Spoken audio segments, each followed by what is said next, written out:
ఓం శుభంకర్యే నమః. అగజానన పద్మార్కం గజానన మహర్నిశం అనేకదంతం భక్తానాం ఏకదంతముపాస్మహే. గురుబ్రహ్మా గురుర్విష్ణు గురుర్దేవో మహేశ్వరః గురు సాక్షాత్ పరబ్రహ్మ తస్మై శ్రీ గురవే నమః. నిఖిల శ్రేయోదాయిని సర్వకార్యసిద్ధిప్రద పరబ్రహ్మస్వరూపిణి శుభంకరీ నమోస్తుతే. అస్మత్ శ్రీ గురుచరణారవిందాభ్యాం నమః. శ్రీ మహాగణేశాయ నమః. ఆదిత్యాది నవగ్రహ దేవతాభ్యో నమో నమః. ఓం శ్రీ శుభంకర్యై నమః. శ్రీ శ్రీ శ్రీ గణపతి సచ్చిదానంద సద్గురుభ్యో నమో నమః. మీనరాశి వారికి జూలై మాసంలో గల గోచార ఫలితాలను తెలియచేస్తున్నాము, శ్రద్ధగా ఆలకించండి. ఈ మాసములో ఉద్యోగస్తులకు కానీ వ్యాపారస్తులకు కానీ ఎవరికైనా సరే కొంత అనారోగ్యముతో సమస్యలు ఏర్పడతాయి. బద్ధకం అనేటువంటిది బాగా దగ్గరికి వచ్చేస్తుంది. ఎంతో వేగంగా చేయాల్సినటువంటి పనుల్ని కొంత నిదానంగా చేసేటువంటి సందర్భాలు గోచరిస్తున్నాయి. అలాగే జూలై మాసంలో మీనరాశి వారికి ఆర్థికపరమైనటువంటి లాభం కూడా ఉంది. గతంలో మీరు డబ్బిచ్చి కనబడకుండా వెళ్ళిపోయినటువంటి వ్యక్తి మీకు కనబడటము, తద్వారా మీరు కొంత ఊరటతో ఉండటం జరుగుతుంది. ఈ యొక్క భార్యాభర్తలు ఇరువురు కూడా చాలా ప్రేమతో ఆప్యాయతతో ఉండండి. మీ ఇద్దరి మధ్యకి మీ తల్లిదండ్రులు కాదు, వాళ్ళ తల్లిదండ్రులు కాదు, ఏ తల్లిదండ్రుల్ని రానివ్వద్దు.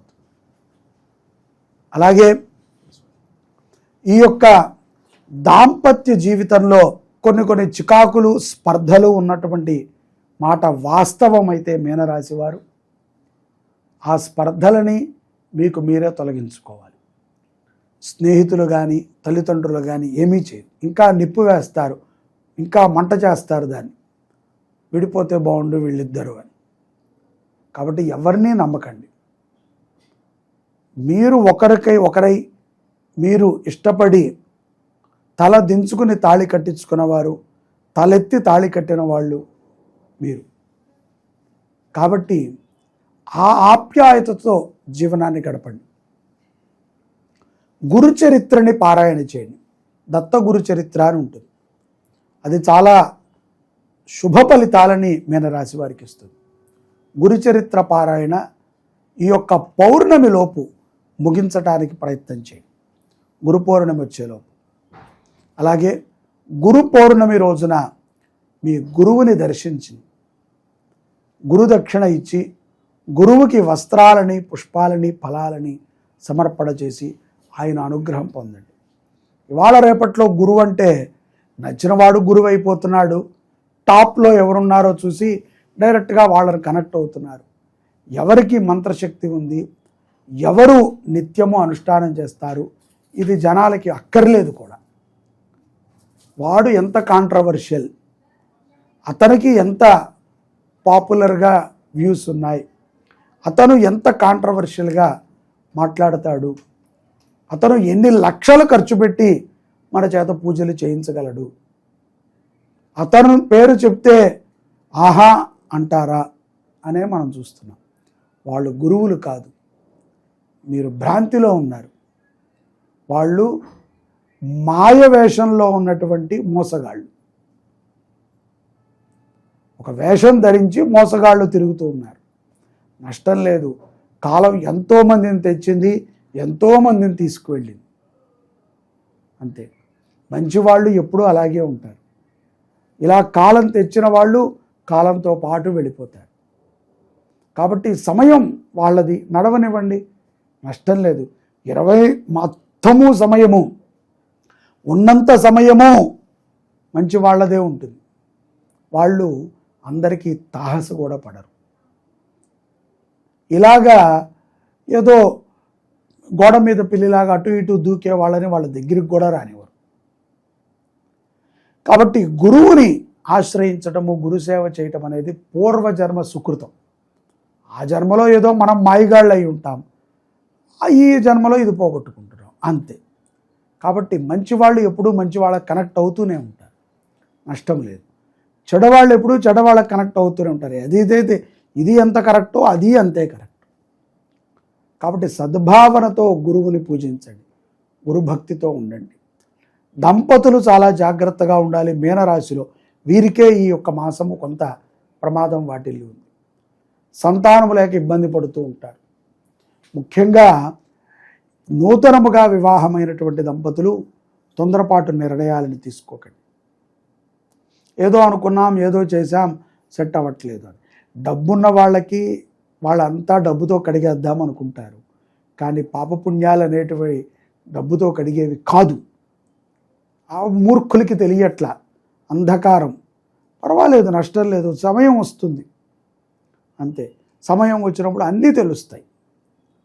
డబ్బున్నటువంటి వాళ్ళు చేశారు, వీళ్ళు చేశారని ఇక తెగించాల్సిన సమయం వస్తే అప్పుడు కూడా మీ నిర్ణయాల ప్రకారంగానే ఉండాలి తప్ప ఎవరో చెప్పింది చేయకూడదు. ఇలా చేద్దామనుకుంటున్నాం అని చెప్పటం వేరు, ఎలా చేయమంటారో చెప్పమండి అంటం వేరు. కాబట్టి తల్లిదండ్రులే మనకి మంచి విషయాలని చెప్తారు, గురువే మనకి మంచి విషయాలని చెప్తారు. అందుకనే గురు బ్రహ్మ గురుర్ విష్ణు, మాతృదేవో భవ, పితృదేవో భవ, ఆచార్య దేవో భవ అన్నారు. కాబట్టి డబ్బు అన్నిటికీ కూడా సరితూగదు. కొన్ని వ్యక్తిగతంగా మనం ఆలోచన చేసుకోవాలి. రాజకీయ నాయకులకి కూడా కొన్ని ఇబ్బందులు ఉన్నాయి. వాళ్ళ యొక్క జీవితాల్లో కూడా కొన్ని మార్పులు ఈ మాసంలో మనం చూడవచ్చు. దేశ సుభిక్షంలో ఉన్నటువంటి కొంతమంది నాయకులు, పెద్ద పెద్ద పదవుల్లో ఉన్నటువంటి వారు ప్రాణగండం జరిగినా కూడా ఆశ్చర్యపోవక్కర్లా, గ్రహస్థితి ప్రభావాల చేత. అటువంటి వారి గురించి మనం ఎంత చర్చించుకుంటాం మానేస్తే అంత మంచిది. ఈ మధ్యన మనం చాలా చూస్తూ వచ్చాం. ఎక్కడో ఏదో జరిగితే వెంటనే అందరూ చక్రం గీసి దీనివల్లే ఇలా జరిగింది అని వాళ్ళ యొక్క పాపులేషన్ కోసం వాళ్ళు మాట్లాడుతూ ఉంటారు. తప్పు గురించి ఎవరైనా మాట్లాడితే ఆసక్తిగా వినేటువంటి జనములు ఉన్నాం. కాబట్టి మంచి గురించి చెప్పండి. ఎక్కడైనా ఒక చోట పూజ జరుగుతోంది, కొంచెం డొనేషన్స్ కావాలి అంటే అది ఎవరూ వినరు, చేసుకుంటారు లేని మనకెందుకు అంటారు. అదే ఆ డొనేషన్ ఎత్తుకు వెళ్ళిపోయారని పెట్టండి, అందరూ చూస్తారు. అలాంటి సమాజంలో మనం ఉన్నాం. పర్వాలేదు, అయినప్పటికీ ఎవరి స్వార్థంలో వాళ్ళం ఉన్నాము. ఇక్కడ మీనరాశి జాతకులు దంపతులు చాలా జాగ్రత్తగా ఉండాలి. ఆరోగ్యం పట్ల శ్రద్ధ అవసరము. కొన్ని సందర్భాల యందు బద్ధకముతో కొన్ని పనులను కూడా మానేసి వచ్చేటువంటి ఆదాయాన్ని కూడా దెబ్బతీసుకుంటారు. విద్యార్థులు కూడా జాగ్రత్తగా ఉండాలి. అలాగే అనవసరమైనటువంటి విషయాలలో దూరి ప్రమాదాన్ని తెచ్చుకోవద్దు. ముఖ్యంగా కోర్టు వ్యవహారాలు, పోలీస్ వ్యవహారాల యందు చాలా జాగ్రత్తగా ఉండాలి మీనరాశి జాతకులు. లేకపోతే చాలా ప్రమాదాలు ఉన్నాయి. స్వజాతకాన్ని పరిశీలన చేసుకుని ఏ గ్రహస్థితి బాలేదో వాటికి ఆరాధన చేయండి. విదేశాల నుంచి స్వదేశానికి వచ్చేటువంటి వారు కూడా తస్మాత్ జాగ్రత్తగా రండి. అప్పులు ఇవ్వకండి, అప్పులు తీసుకోవద్దు. సుబ్రహ్మణ్య ఆరాధనలో ప్రతి ఒక్కరూ కూడా పాల్గొనండి. తద్వారా అఖండమైనటువంటి విజయాలని మీనరాశి జాతకులు పొందగలుగుతారు. శ్రీ సుబ్రహ్మణ్యేశ్వర స్వామి వారి దివ్యక్షేత్రాలు తమిళనాడులో మనకు ఉంటాయి. ఇవి 6 మురుగన్ క్షేత్రాలు. ఇవి చాలా విశేషమైనటువంటివి. కొన్ని పర్వతం మీద ఉంటే, కొన్ని సముద్రం దగ్గరలో, మదురై దగ్గరలో ఉంటాయి. ఈ యొక్క క్షేత్రాలని జీవితంలో ఒకసారి దర్శిస్తేనే మహాపుణ్యం. అటువంటిది ఈ యొక్క క్షేత్రాలలో ప్రతి క్షేత్రములో కూడా మన శుభంకరి దేవాలయం నుంచి ఉత్సవమూర్తులను తీసుకువెళ్ళి కళ్యాణోత్సవాన్ని చేయించి 7వ కళ్యాణాన్ని కుక్కే సుబ్రహ్మణ్యేశ్వర స్వామి వారి సన్నిధిలో చేసి 8వ కళ్యాణం ఆషాఢ కృత్తిక అంటే ఆఢీ కృత్తిక స్వామివారికి సుబ్రహ్మణ్యేశ్వర స్వామిగా శరవణ భవుడిగా నామాన్ని స్వీకరించినటువంటి రోజున మన దేవాలయంలో 8వ కళ్యాణాన్ని చేస్తున్నాం. ఈ 8 కళ్యాణాలు కూడా మనలో ఉన్నటువంటి 8 కామ్యాలకు ఉపయోగపడుతుంది.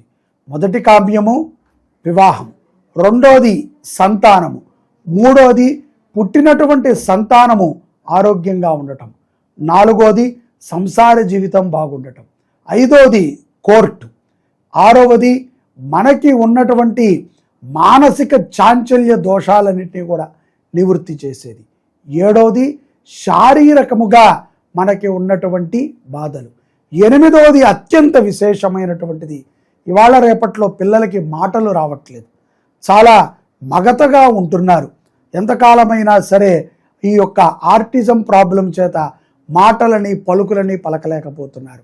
అటువంటి ఆర్టిజం సమస్యల నుంచి తొలగించబడుతుంది. కాబట్టి ఈ కళ్యాణోత్సవంలో ప్రతి ఒక్కరూ కూడా పాల్గొని శ్రీ శరవణ భవ సుబ్రహ్మణ్యేశ్వర అనుగ్రహాన్ని పొందండి.